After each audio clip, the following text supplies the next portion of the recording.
headed out to Defoor Performance. Kyle's going to talk you through some of those training aspects and give you some pointers. Go ahead, Kyle.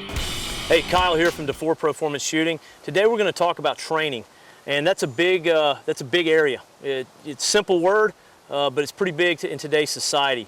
I want to start out with just a couple of things. There's a core group of guys that I hang out with all the time. We train together. We train different units together. Guys like J.D. Patinsky and the Spooner brothers from Invictus, Shrek, John McPhee from Team Grom, Sheriff of Baghdad, and SIOC Tactical Group. A lot of us, we spend time like this. When we get done with a good range session like we just did, we sit around, we say, hey, what worked, what didn't work. We also are pretty fortunate in that we have the ability to get direct feedback from law enforcement, from civilians, from the military when they're overseas. And they can say, hey, what you showed us was awesome, or this, hey, wasn't too good. Things I want to impose on you guys to make sure when you're seeking out training, there's a lot of things you need to think about. I'm going to try to break them down for you in order. Number one, get with guys like yourself who have the same goals that you do. And that can vary depending on who you are as a viewer. If you're a military guy watching this, your emphasis may be more on carbine and a little less on concealed carry. If you're a civilian, obviously concealed carry with a pistol is going to be the go, and probably not so much carbine. One thing that I've noticed is people are not honest with themselves when it comes down to what they need to train. And what I mean by that is a lot of guys will, hey, I'm good at shooting bullseyes at 25.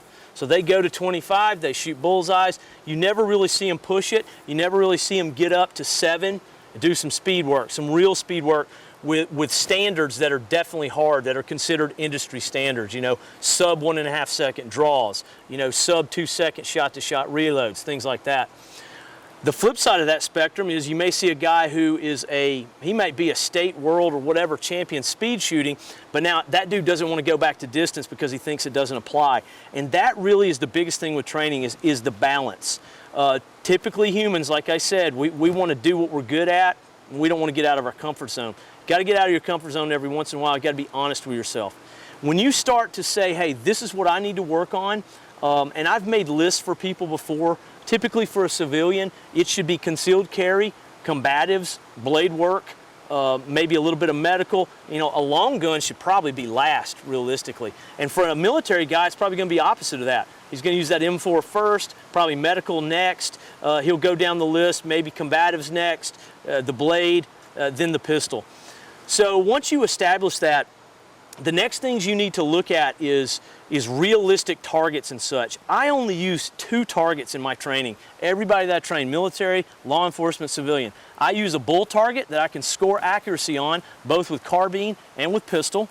I use an IPSC target that I can score again, but up close with speed. And most importantly, I use that pro timer. We've talked about that pro timer a lot. We're going to talk about it more in future episodes because that thing is the key to the kingdom when developing speed. What I tell guys is this: the timer and the scoring rings don't lie.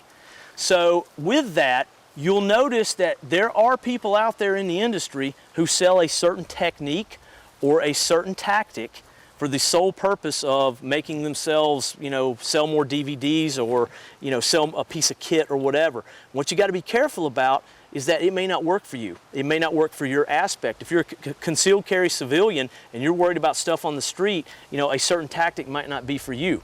Just because it's the hot thing out there and that's what everybody's doing doesn't necessarily mean it's right. So you got to kind of take an honest look back there.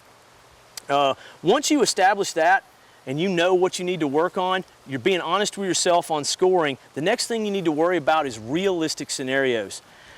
A lot of people have asked me, what is the most dangerous thing that you see in the training industry?